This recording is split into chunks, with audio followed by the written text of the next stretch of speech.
विदेशों में डंका बज रहा है, मुझे बता दीजिए। ऐसे ही विदेशों में डंका बज रहा है ना, जो ट्रंप के आगे झुकने वाले, किस तरीके से एप्स्टीन फाइल खुली थी, उस पर भी नदारद हो गया। अभी घोटाले की बात कर लीजिए ना, राम मंदिर घोटाला, 600 करोड़ से भी ज्यादा का घोटाला हुआ है। चांदी की ईंटें वहां चुरा ली गई है, चरण पादुका चुरा ली गई है। कोई भी इस पे बोल रहा है? कोई नहीं बोलेगा। इसी मुद्दे को भटकाने के लिए नौटंकी की जा रही है। लगातार अपनी गोदी मीडिया को 135वां दिन बनवाया जा रहा है मन की बात का। ऐसी गोदी मीडिया पे मेरे को शर्म आती है कि तुमने जो पत्रकारिता की है ना, उसकी तो विसाख कम से कम रख लो, उसके स्तंभ तो बन जाओ। चौथा स्तंभ तुम कहने लायक तो बचे नहीं हो आप, जो लगातार इस घोटाले पर कोई बोल नहीं रहा है। और वहां से हमारे सीएम साहब, यूपी के, उत्तर प्रदेश के सीएम साहब क्या कह रहे हैं? एसआईटी जांच बिठा दी है। एसआईटी जांच बिठा दी है आपने। एक सीएमओ पीएमओ द्वारा जो ट्रस्ट के बंदे बिठाए जाते हैं, जो अधिकारी बिठाए जाते हैं, पीएमओ द्वारा बिठाए जाते हैं एक ट्रस्ट में, तो उस ट्रस्ट के बंदों के ऊपर एसआईटी जांच सीएमओ करता है। सोचिए कितनी बड़ा मजाक हो रहा है, कैसे भ्रमित किया जा रहा है, कितना पागल बनाया जा रहा है जनता को। आप ये देखिए हर मुद्दे को कैसे जनता को राम नाम पर मूर्ख बनाया गया था कि राम को लाएंगे। कोई राम को ला पाया? इससे पहले राम नहीं थे क्या? राम को बोल रहे हैं कि मोदी जी लाए। शर्म आनी चाहिए। आपसे पहले तो भगवान है और भगवान ने ही सृष्टि को रचा है, तो आप कह रहे हैं कि आप राम को लेकर के आएंगे। उस पर कोई बोल रहा है? कोई भी नहीं बोल रहा है। अब मैं आपको और एक और सच्चाई बताती हूँ। डीजीएचएस, जिसकी पूर्व जो अग्रवाल करके डायरेक्टर रह चुकी है, अभी घोटाला आया 600 करोड़ का। कोई इस पर चर्चा कर रहा है? मेडिकल लाइन पे इतना बड़ा घोटाला हुआ है, वो भी किस पे? ओआरएस, एजुकेशन पे ही बात हो रही है। आप इस घोटाले पे नहीं बोलेंगे? मतलब नहीं, इस घोटाले पे नहीं बोलेंगे, मतलब एजुकेशन पे बोलिए। मतलब क्या मतलब है आपका? और भी तो चीजें हो रही है ना। मतलब आप तो अंधभक्ति में लीन है। चरस मतलब आपकी बोध ये दिमाग में। देखिए भाई साहब मुझे कह रहे हैं कि ये भाई साहब कह रहे हैं कि सिर्फ और सिर्फ आप इस पे बोलिए। यही अंधभक्ति में लीन किया गया है कि आप सच्चाई मत बोलिए। आप 600 करोड़ का घोटाला हुआ है, जिस तरीके से पिंकी चौधरी, आप भाई साहब डिस्टर्ब मत कीजिए, ठीक है? जिस तरीके से पिंकी चौधरी कह रहा था,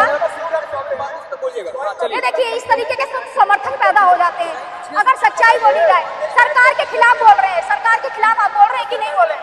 सरकार ने अंधी पट्टी बांधी है कि नहीं बांधी है? ऐसे ही मूर्ख बनाया है, जैसे ये भाई साहब बोल रहे हैं, इसी तरीके से मूर्ख बनाया जा रहा है कि इस पर मत बोलिए और उस पर मत बोलिए। एक मिनट रुक जाइए। अभी मैं जिसकी डीजीएचएस की बात कर रही थी, पूर्व जो अग्रवाल करके हैं डायरेक्टर, उन्होंने क्या मेडिकल में घोटाला किया? मेडिकल के ही छात्र बैठे हुए हैं ना यहाँ पे नीट के, इन भाई साहब को बताइए। घोटाला उसी मेडिकल में हुआ है। ओआरएस और बेडशीट का घोटाला हुआ 600 करोड़ का।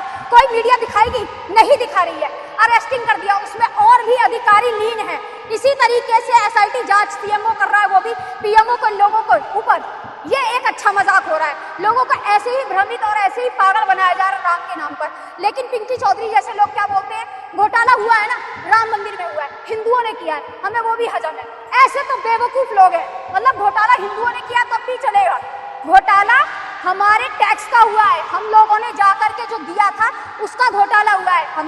हम जनता हैं, आपको गद्दी पर बिठाने वाली हम जनता है, हमारे ही वोट से आप लोग बैठते हैं और हमें पूछने का पूरा अधिकार है कि ये घोटाला कैसे हुआ। आपने इतने सारे सीसीटीवी फुटेज लगाए हुए थे, चंपत राय का नाम लिया जा रहा है, पिंडू यादव का नाम लिया जा रहा है। छोटे लोग हैं ये तो, जो बड़े लोग बैठे हुए ना। सरकार किसकी है? सरकार किसकी है? भाजपा की है। घोटाले कैसे हो रहे हैं भाजपा सरकार में? कौन बात करेगा इस पे? ये भाई साहब कह रहे हैं कि इस पर बोलिए। आप मुझे नहीं बताएंगे कि मुझे किस पर बोलना है। अभिव्यक्ति की आजादी है। आप अगर इस देश में रह रहे हैं ना, आपके मुताबिक नहीं बोलूंगी मैं। हाँ,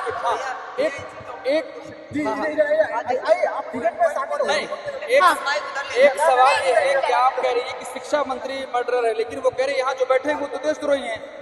देशद्रोही? कौन कह रहा है? वही प्रधान, जो ये प्रधान है, धर्मेंद्र प्रधान।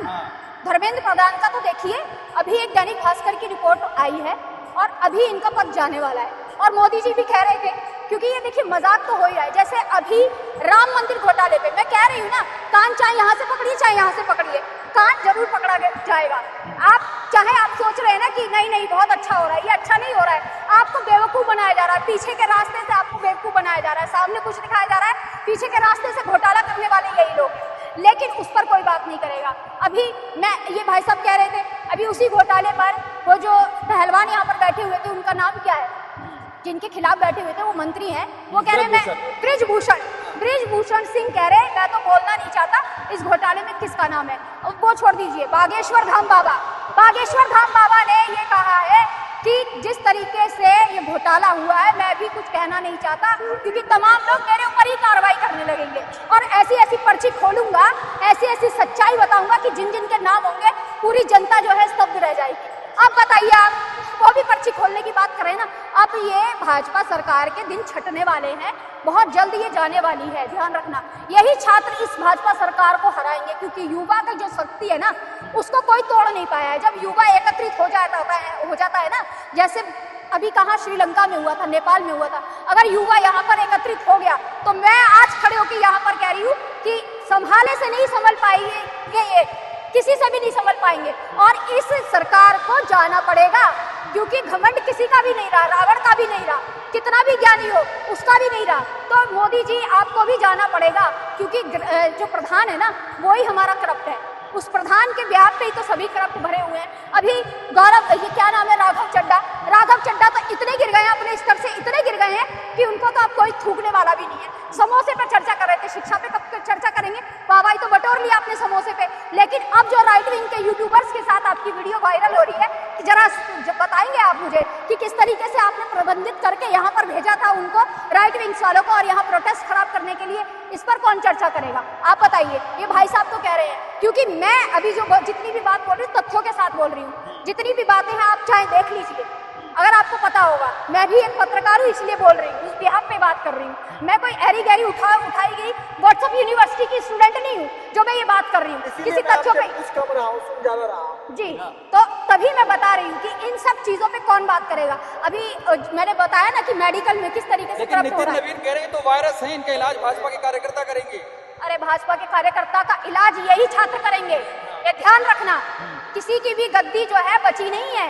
जब छात्र अपनी पे आ जाता है ना तो इतना रेलता है, इतना पेलता है ना कि आपके जितने भी कार्यकर्ता आ जाए सब यहाँ से रिलाई होते हुए जाएंगे, ये ध्यान रखिएगा। और मैं भी इन छात्रों के साथ हूँ। अगर छात्र यहाँ पर जिस तरीके से 6 दिन पर वो भाई बैठे हुए थे, इग्नेश भाई 6 दिन से अनशन पर बैठे हुए हैं, आज वो छात्र वो ये लिख रहा है कि ये देश मेरा खून मांग रहा है। सोचिए, उस भाई को देख करके मेरी आंखों में आंसू आ गए कि वो यहाँ पर किस तरीके से बैठा हुआ, भूख, इतनी भीषण गर्मी है, अनशन पे बैठे हुआ वो भाई आज हॉस्पिटलाइज है।